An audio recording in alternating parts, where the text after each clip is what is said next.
নীরবতা পালন করবো সবাই মিলে। আমি সবার কাছে অনুরোধ করছি, আমি যখন শুরু হবে আমরা কোনো সত্য কর্মসূচি হবে তাদেরকে হত্যা করেছে তাদের আত্মার সৎগতির জন্য সবাই মিলে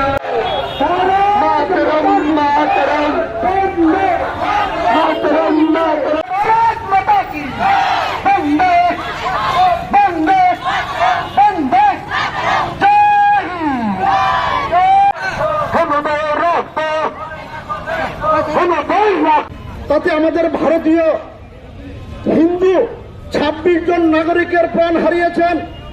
তারা ধর্মের ভিত্তিতে ধর্ম যাচাই করে যে কলমা পড়তে পারেনি, যে কলমা পড়তে পেরেছে, যারা কলমা পড়তে পারেনি তাদেরকে বেছে বেছে গুলি করেছে। আর তারপরে ভারতবর্ষের কিছু তথাকথিত সেকুলার পন্থী লোক বলে সন্ত্রাসের নাকি ধর্ম হয় না। অথচ কাশ্মীরে দেখা গেল হিন্দু কারা মুসলমান কারা আলাদা লাইনে দাঁড় করিয়ে তাদেরকে গুলি করে হত্যা করা হলো। এটা আজকে না, 1947 সাল থেকে ভারতবর্ষে শুরু হয়েছে। পাশাপাশি আমাদের বাংলাদেশে যেভাবে হিন্দু নিধন যজ্ঞ চলে, কিছুদিন আগে আমাদের পশ্চিমবঙ্গে মুর্শিদাবাদ জেলার শমশেরগঞ্জে যেভাবে বেছে বেছে হিন্দু বাড়ি ঘরে আগুন দেওয়া হয়েছে, একই পরিবারের দুজন বাপ ছেলেকে হত্যা করা হয়েছে, তারপরেও বলে সন্ত্রাসবাদের ধর্ম হয় না। আমি বিশ্ব হিন্দু পরিষদের প্ল্যাটফর্ম থেকে আজকে বলতে চাই, আর কতদিন হাতে চুরি মুখে কুলু পেটে বসে থাকবে হিন্দুরা? এইবার হিন্দুদের জবাব দেওয়ার সময় এসে গেছে।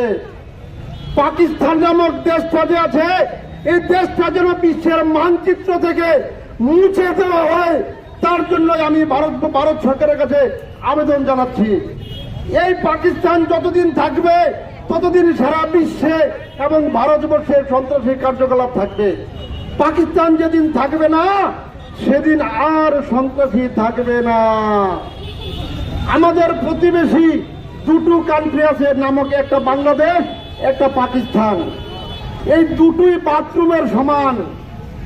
আমি ভারতবর্ষ সরকারকে আবেদন রাখছি, আমরা বাড়ি ঘরে বাথরুম পরিষ্কার করতে যেমন ফ্ল্যাশ মারলে ধুয়ে পরিষ্কার হয়ে যায়, আমি ভারত সরকারের কাছে বলতে চাই